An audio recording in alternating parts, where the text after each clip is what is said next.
Saludos con todos. En esta oportunidad vamos a desarrollar nuestra monografía Sistema de riego por goteo. Los integrantes: Elías Portocarrero Carlos Alberto, Paico Montalvo Luis Ángel, Serna Campos Anthony Josué, quien les habla Carrillo Leonardo Henry Jesús, y nuestro docente, el ingeniero Ever Enrique Tejada Espinosa.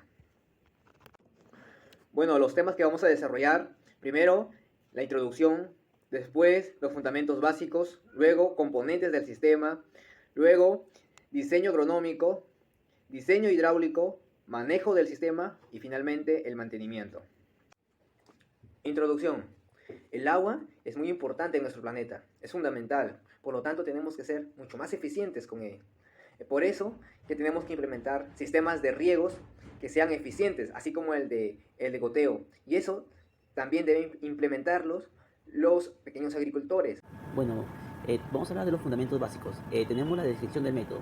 Es un método de riego localizado, donde el agua es aplicada en forma de gotas a través de emisores comúnmente denominados goteros. La descarga de los emisores fluctúa en el rango de 2 a 4 litros por hora por gotero. También tenemos sus ventajas. Entre esas ventajas está el ahorro de agua, el fertirriego, menor presencia de malezas, uniformidad de aplicación, tenemos ahorro de mano de obra y por último tenemos la automatización. Tenemos también los inconvenientes, ¿no? Entre los inconvenientes tenemos el costo elevado de adquisición e instalación, la acumulación de sales, dependencia de electricidad, también tenemos necesidad de mantenimiento y limpieza del sistema. También tenemos factores para considerar, entre ellos está el régimen de humedad, distribución del sistema radical y el bulbo húmedo. En el régimen de humedad existe un nivel de agua en el suelo llamado nivel mínimo, por encima del cual las plantas se desarrollan satisfactoriamente. También tenemos la distribución del sistema radical, que es el sistema radical se desarrolla rápidamente en las zonas húmedas disponibles. Y por último tenemos el bulbo húmedo. Se llama bulbo húmedo al volumen del suelo humedecido por un sistema de riego localizado. Bueno, tenemos los componentes del sistema. Entre los componentes del sistema tenemos la fuente de abastecimiento de agua y el cabezal de riego. La fuente de abastecimiento de agua nos dice que el abastecimiento para el equipo puede provenir del turnado de la red de riego en aquellas zonas con derechos o de extracción de agua subterráneas a través de perforaciones. En el cabezal de riego tenemos la fuente impulsadora de agua, unidad de filtraje y por último elemento de programación y control de flujos. En la fuente impulsadora de agua, una bomba debe otorgar presión y caudal de agua suficiente para el sistema. La unidad de filtraje corresponde a una unidad de singular importancia en el cabezal, dado que es una acción que impide el taponamiento de los emisores. Y por último, los elementos de programación y control de flujo. Estos son elementos electrónicos que permiten automatizar el accionamiento de la red. Bueno, acá tenemos la red de conducción y distribución. Bueno, en sí las tuberías que se utilizan en las instalaciones de riego presurizado son fundamentalmente tuberías de polietileno y policloruro de vinilo. Ahí en esa imagen podemos ver todo lo que es el proceso de red de conducción y distribución. En la imagen se ve claramente.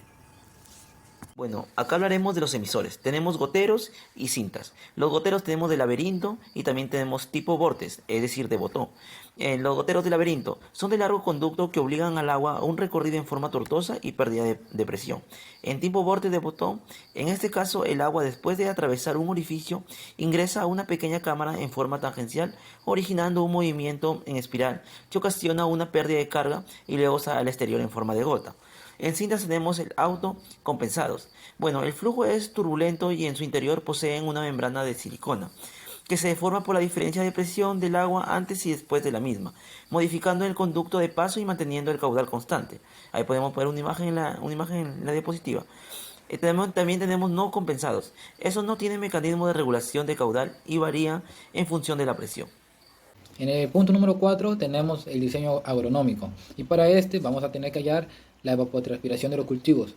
Y para esto vamos a tener que tener los siguientes datos, que es la evapotranspiración de referencia y el coeficiente de cultivos. La evapotranspiración de referencia lo podemos tener estos datos de una estación meteorológica, y el coeficiente de los cultivos, bueno, este de aquí va a variar dependiendo el cultivo y dependiendo el desarrollo del cultivo. Y esto de aquí, coeficiente de los cultivos, lo podemos hallar en los manuales de la FAO.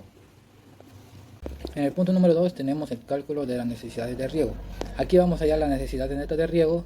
Bueno, se utiliza la evapotranspiración de cultivo y se le resta la precipitación efectiva.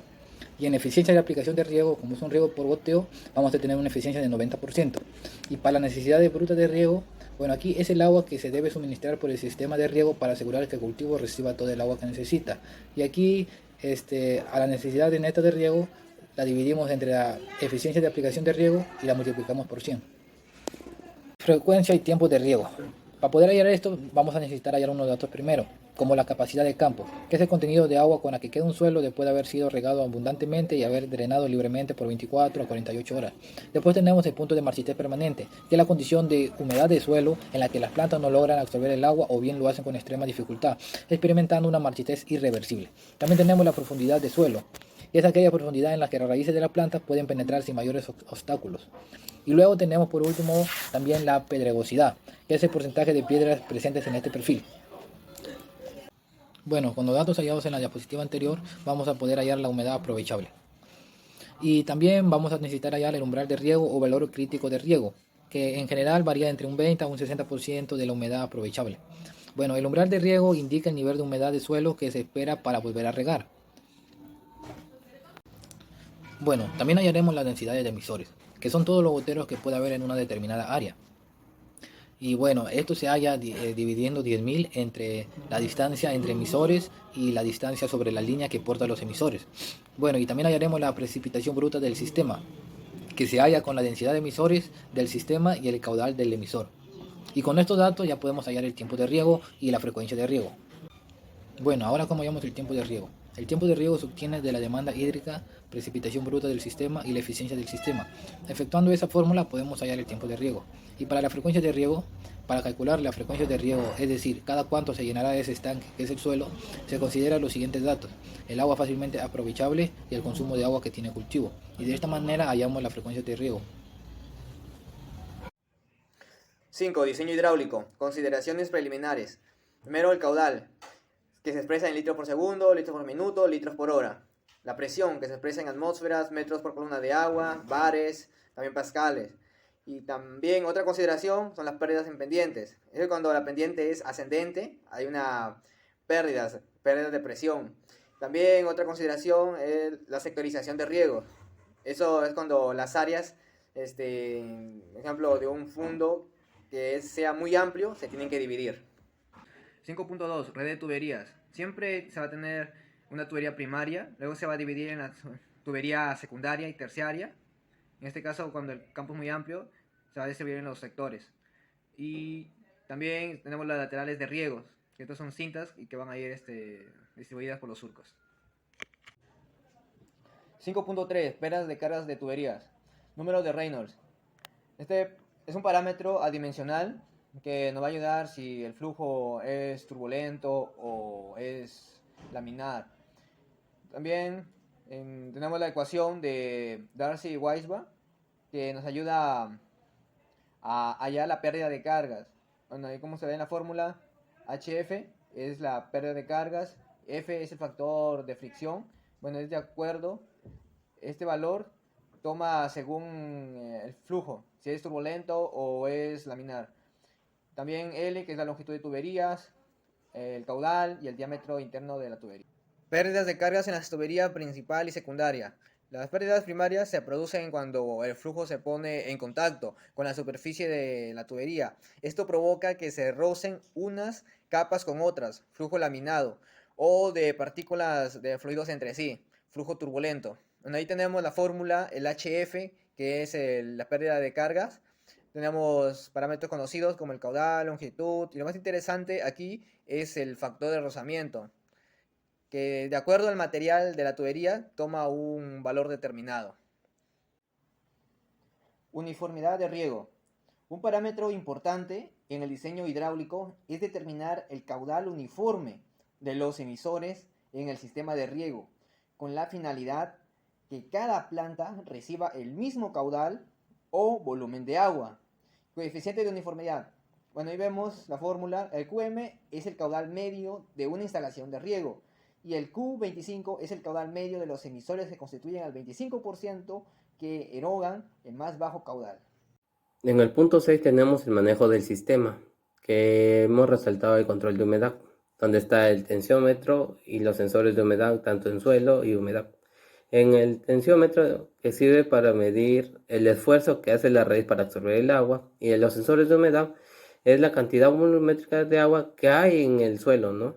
Como punto 7 tenemos el mantenimiento, que está conformado por elementos de instalación, que están los contadores de agua, el equipo de filtrado, las tomas manométricas para el control de precisiones y el sistema de inyecciones. El controles se dedica al caudal, ¿no? El equipo de filtrado se dedica al grado de filtrado que se requiere.